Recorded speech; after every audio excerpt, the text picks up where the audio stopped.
வணக்கம்.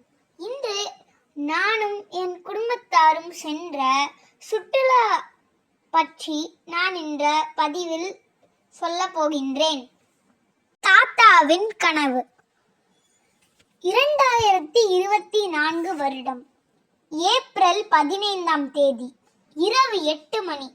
நாங்கள் பரபரப்புடன் பெட்டிகளை ஆட்டோவில் ஏற்றினோம். தாத்தா, பாட்டி, பெரியப்பா, பெரியம்மா, அப்பா, அம்மா, அத்தை, மாமா ஆகியோர் பெரியவர்கள் மற்றும் நாங்கள் 5 குழந்தைகள், மொத்தம் 13 நபர்கள். ஆட்டோவில் ஏறி சென்னை மத்திய ரயில் நிலையம் சென்றோம். அங்கு அறிவிப்பு பலகையில் ரயில் வரும் நடைமேடை மற்றும் நேரத்தை பார்த்து கொண்டோம். ரயில் வர சில மணி நேரம் முன்பே வந்துவிட்டோம். எங்கள் ரயில் தமிழ்நாடு சூப்பர் ஃபாஸ்ட் எக்ஸ்பிரஸ் 3வது AC coach. Chennai to Delhi செல்லும் ரயிலாகும். 2 இரவுகள் 1 பகல் பயணம் செய்ய வேண்டும். நாங்கள் டிராவல்ஸ் மூலமாக வந்ததால் எங்களுக்கு சாப்பாடு பிரச்சனை இல்லை. ரயில் பயணத்தில் அந்தாக்ஷரி, யூனோ, சீட்டு மற்றும் நிறைய விளையாட்டுகளை விளையாடினோம். 4 கட்டபைகள் ஸ்நாக்ஸ்களை காலி செய்தோம். 17ஆம் தேதி காலை 8 மணிக்கு நியூ டெல்லி ரயில் நிலையத்தை அடைந்தோம். அங்கிருந்து எங்களுக்கு புக் செய்யப்பட்ட ஹோட்டலுக்கு சென்றோம். அனைவரும் குளித்து டிபன் சாப்பிட்டு டெல்லியை சுற்றி பார்க்க கிளம்பினோம். அங்கு குதுப் மினார், இந்திரா காந்தி மெமோரியல் மற்றும் சில இடங்களும் சென்றோம். அன்று மாலை 4 மணிக்கு டெல்லியிலிருந்து அம்ரிஸ்டர் செல்லும் ரயிலில் ஏறி பஞ்சாப் தலைநகர் அடைந்தோம். அடுத்த நாள் 18ஆம் தேதி காலை கோல்டன் டெம்பிள், பொற்கோயில், ஜாலியன்வாலா பாக், துர்கியாந்தி மந்திர் ஆகியவற்றை கண்டோம். மாலை Attari Wagah border security force அதாவது BSF பரேட் பார்த்தோம். இந்தியா பாகிஸ்தான் வீரர்கள் தங்கள் நாட்டின் தேசிய கொடியின் வணக்கத்தை பார்த்து மெய் சிலிர்த்தேன். என் மனதில் நமது பாரதியார் சொன்ன அச்சமில்லை, அச்சமில்லை, அச்சம் என்பதில்லையே, உச்சி மீது வானிடிந்து வீழுகின்ற போதிலும் அச்சம் இல்லை, அச்சம் இல்லை, அச்சம் என்பதில்லையே என்ற வரிகள் எனக்கு நினைவுக்கு வந்தது. அதன் பின் மீண்டும் பயணம். ஜம்முவில் உள்ள கட்ரா என்னும் ஊருக்கு சென்றோம். குளித்து ரெடியாகி காப்பி குடித்துவிட்டு நாங்கள் காலை 4 மணிக்கு கிளம்பி ஸ்ரீ மாதா வைஷ்ணோ தேவி கோயிலை தரிசிக்க கிளம்பினோம். அந்த கோவில் ஒரு மலையில் மீது இருந்தது. கோயிலுக்கு செல்ல 14 கிலோமீட்டர்கள் நடக்க வேண்டியிருக்கும். நடக்க முடியாதவர்களுக்கு ஹெலிகாப்டர், பேட்டரி கார், குதிரை போன்ற வசதிகள் உள்ளது. உங்களுக்கு தெரியுமா என் தாத்தாவின் கனவு என்னவென்று?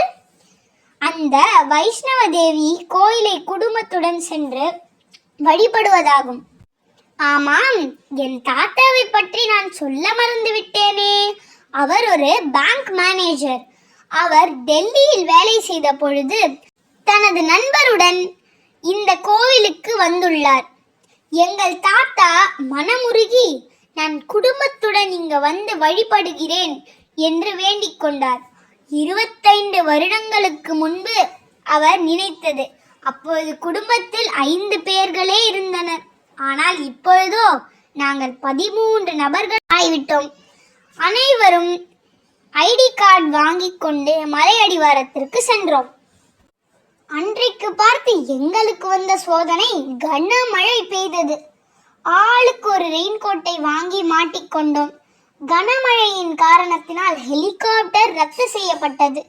தாத்தா பாட்டியால் நடக்க வேற முடியாது. இப்பொழுது நாம் என்ன செய்வது? நாங்கள் நடக்க முடியுமா? தாத்தாவின் கனவு பலிக்குமா? இப்பொழுது நாங்கள் என்னதான் செய்வது? வைஷ்ணோதேவி மாதா தான் நமக்கு கை கொடுக்க வேண்டும் என்று அனைவரும் வேண்டிக் கொண்டோம். எங்கள் பிரார்த்தனை மாதாவிற்கு கேட்டிருக்கும் போல. 2 குதிரைக்காரர்கள் எங்கள் முன் வந்தனர். நல்ல வேளையாக என் மாமாவிற்கு ஹிந்தி தெரிந்தது. அதனால் எப்படியோ பேசி தாத்தா பாட்டியை குதிரையில் ஏற்றி பத்திரமாக தரிசனம் செய்ய அனுப்பினோம். நாங்கள் அனைவரும் ஜோர் से बोलो ஜெய் மாதா தி, ஜோர் से बोलो ஜெய் மாதா தி என்று சொல்லிக்கொண்டு நடக்கத் தொடங்கினோம். காலை 8 மணிக்கு தொடங்கிய நாங்கள் சரியாக மாலை 5 மணியளவில் கோவிலுக்கு சென்றோம். வழியில் காலை சிற்றுண்டி, காப்பி, டீ என அனைத்தும் கிடைத்தது.